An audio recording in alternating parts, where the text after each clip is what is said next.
నీ సంగతేంద్ర? ఏంటి సార్ ఇదంతా? అసలు ఆయన ఇంకా ఎక్కడున్నాడ్రా? పెద్ద సత్య హరిశ్చంద్రులా మాట్లాడుతున్నావు. మేం పవర్ లో ఉన్నా ఆ రామారావు గారిని చూసుకుని ఆఫీస్ మొత్తం మమ్మల్ని పట్టించుకున్నారా? అందుకే అన్ని ట్రాన్స్ఫర్ చేయించి ఆ ప్లేస్ లో ఇన్ఛార్జ్ గా నేను తెచ్చుకుంది. నువ్వు చెప్పే బుర్రకథలంటానికి కాదు, పెండింగ్ లో ఉన్న మా ఎన్ఓసీలు ఫైల్స్ క్లియర్ చేసి మా చేతిలో పెట్టడానికి.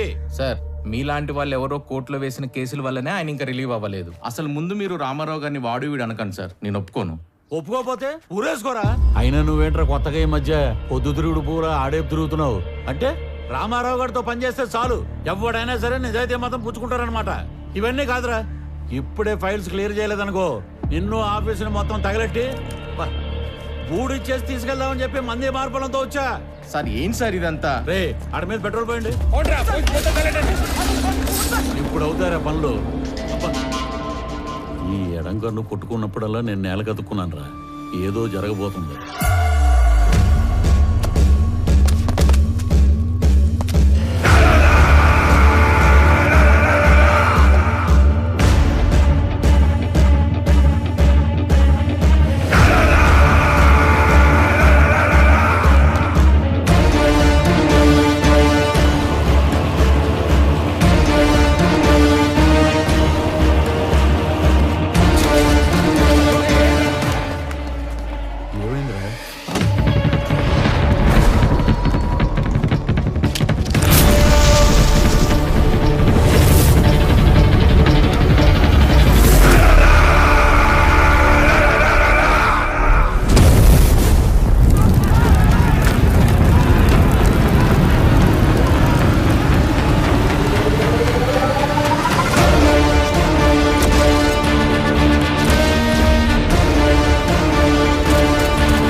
మీరు ఎవరో ఏ పార్టీయో నాకు అనవసరం.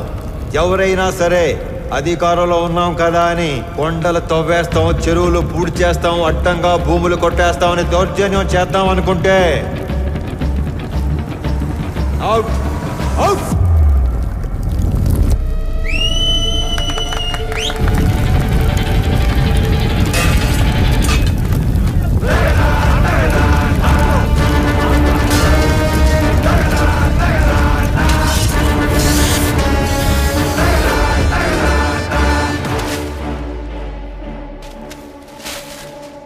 రామారావు కేసుకి సంబంధించిన అన్ని రిపోర్ట్స్ నేను చదివాను, బట్ సమ్మరీ మీ ద్వారా విందాం అనుకుంటున్నాను. అఫ్కోర్స్ యువరానో, మేము రామారావుకి సంబంధించిన అన్ని యాక్టివిటీస్, అతను పెట్టే ఖర్చులు, ప్రాసెస్ చేసిన ఫైల్స్ అన్ని ట్రాక్ చేసి చూశాక ఒకటి కన్క్లూడ్ చేయగలం. In simple words, mister Rama Rao is highly controversial in his deeds but very calculative in his moves. మీరు అనుమతిస్తే Indo Japanese power project case తోటి ప్రారంభిస్తాను.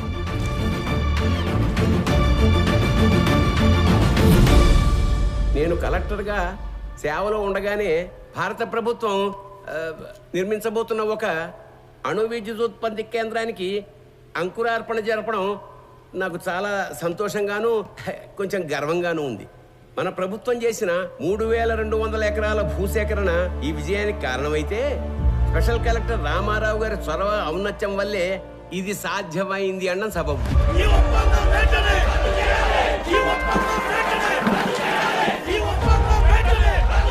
హరికి హైతో గారు sir, as a token of appreciation to mister Rama Rao, felicitate him please.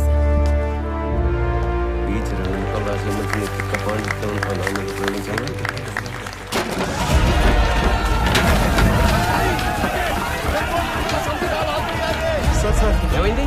వెనక్ gate నుంచి company వాళ్ళు లోపలికి వచ్చినట్టు రైతులకు తెలిసిపోయింది సార్. అందరూ బారికేడ్ దాటి లోపలికి వచ్చేస్తున్నారు.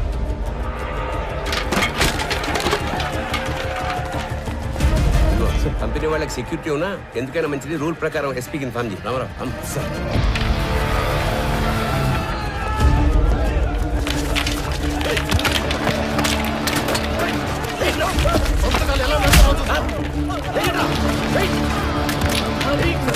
లోపలికి వెళ్ళండి. లోపలికి తీసుకెళ్ళండి. వెళ్ళండి, లోపలికి వెళ్ళండి.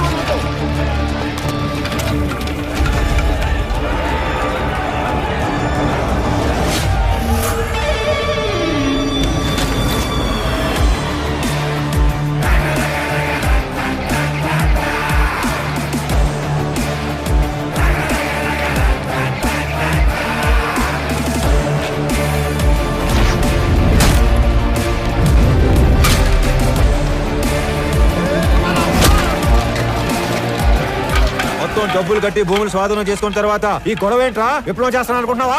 అవును, విప్లవమే. దున్నే ప్రతి రైతు నిత్య హరిత విప్లవం చేపట్టే నీలాంటి వాళ్ళు రోజు మేము పెట్టింది తిని మా మీద పెత్తనం చెలాయిస్తున్నారు. ఏందిరా పెద్ద పెద్ద మాటలు మాట్లాడుతున్నావు? అయిందేదో అయిపోయింది. అందరూ బయటకు వెళ్ళండి. వెళ్ళండి.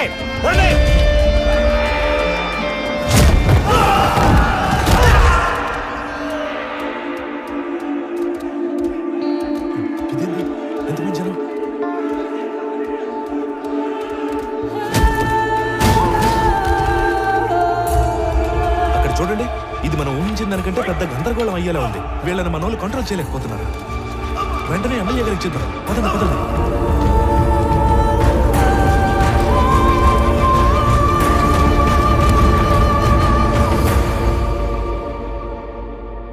చూడు రామారావు, చేసిన పని లిటరల్గా వేస్ట్ అయిపోయేలా ఉంది. చేయి దాటిపోకముందే ఈ ప్రాబ్లమ్ సాల్వ్ చేయమని పైనుంచి నాకు ఆర్డర్స్ వచ్చాయి. మీ నెత్తి మీద కట్టు, నా ఒంటి మీద దెబ్బలు, ఇంకా చేయి దాటకపోవటం ఏంటి సార్? మొత్తాన్ని లోపల నుంచి మన పని చేసుకోవటమే. రైతులా సార్ వీళ్ళు? రౌడీలు. ఆయన నువ్వేంట్రా? సమస్య ఇంకా పెద్ద చేసేలా ఉన్నావు. వదులు. ఈ గొడవ ఇంకా పెద్దది. నేషనల్ ప్రెస్ ఎక్కితే ఈ వెంచర్కి బ్రేక్స్ పడతాయి. అందుకే సెంట్రల్ మినిస్టర్ రంగంలోకి దిగి కాంప్రమైజ్ చేయమని. ఈ ప్రాజెక్ట్ లో మా హైకమాండ్ కి ఇండైరెక్ట్ గా షేర్ ఉందయ్యా. ఈ రోజు ఆ అగ్రిమెంట్ అవ్వకపోతే పార్టీలో నన్ను పక్కన పెట్టేస్తారు. సార్ లాస్ట్ మినిట్ లో ఇంత హంగామా చేసి బ్లాక్ మెయిల్ చేయడానికి వచ్చారు సార్ వీళ్ళు. రామారావు, మనం కొన్నది ఎకరం 7 నుంచి 8,000కి. కానీ ఎంఓయూలో ఎకరాకి 40,000 డిక్లేర్ చేశాం. అంటే రూపాయి పెట్టకుండా ఢిల్లీ హైకమాండ్ బినామీలకు 20%, మన గవర్నమెంట్కి 30% షేర్ వస్తుంది. అందుకే కొంత అఫీషియల్ గా కొంత అన్అఫీషియల్ గా డబ్బిచ్చి రైతులను ఒప్పించి ఇష్యూ క్లోజ్ చేద్దాం అనుకుంటున్నాం. నువ్వు ఇంటికెళ్ళు, రైతులతో మేము మాట్లాడతాం. నువ్వుంటే కోపాలు ఇంకా పెరుగుతాయి. నువ్వు వెళ్ళు రామారావు. ఆ రోజు అర్ధాంతరంగా రామారావుని ఇంటికి పంపించి రైతులందరికీ ఎకరానికి 20,000కు పైగా డబ్బు కట్టి ఎంఓయూను ముగించారు. కొన్ని రోజుల తర్వాత ఎమ్మెల్యే సత్యనారాయణ గారికి రామారావు మీద అనుమానం వచ్చింది. ఎంఓయూలోని కాన్ఫిడెన్షియల్ రేట్స్ రైతులకు చెప్పి వాళ్లను రెచ్చగొట్టి రామారావే తిరుగుబాటు చేయించాడని కేసు పెట్టారు. అనుకున్న దానికన్నా ఎక్కువగా రైతులకు చెల్లించిన 7 కోట్ల రూపాయల పరిహారంలో రామారావు కమిషన్ తీసుకున్నాడని కూడా కేసు పెట్టారు.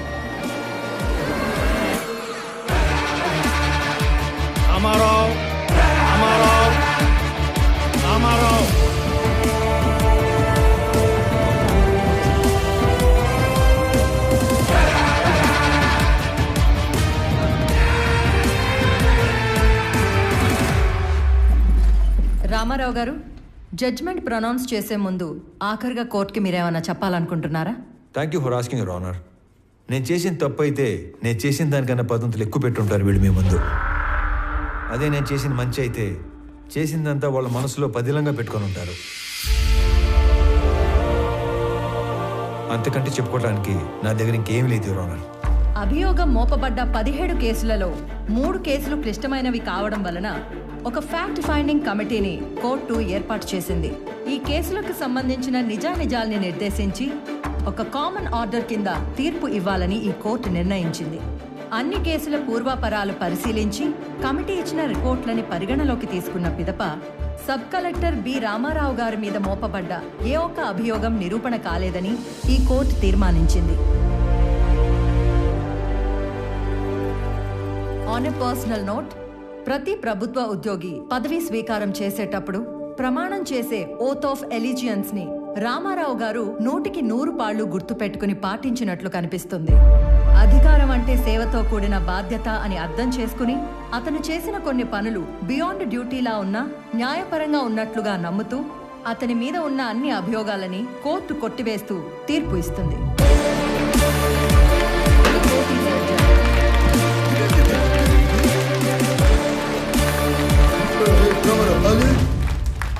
కోర్టుని తప్పించుకోగలమేమో కానీ నా నుంచి తప్పించుకోలేవు. నేను ఎంత తోతా అదే ఆ నవ్వుకు అర్థమైందిరా. మీకెంత జరిగినా మర్చిపోతూనే ఉంటారే. అతని నవ్వుకి 4 అర్థాలు ఉంటాయి, చేసే పనికి 10 అర్థాలు ఉంటాయి. ఒక చాణుక్యుణ్ణి, ఒక క్షత్రుణ్ణి కలిసి సమపాళ్లలో ఊహించుకోండి, అతనే రామారావు.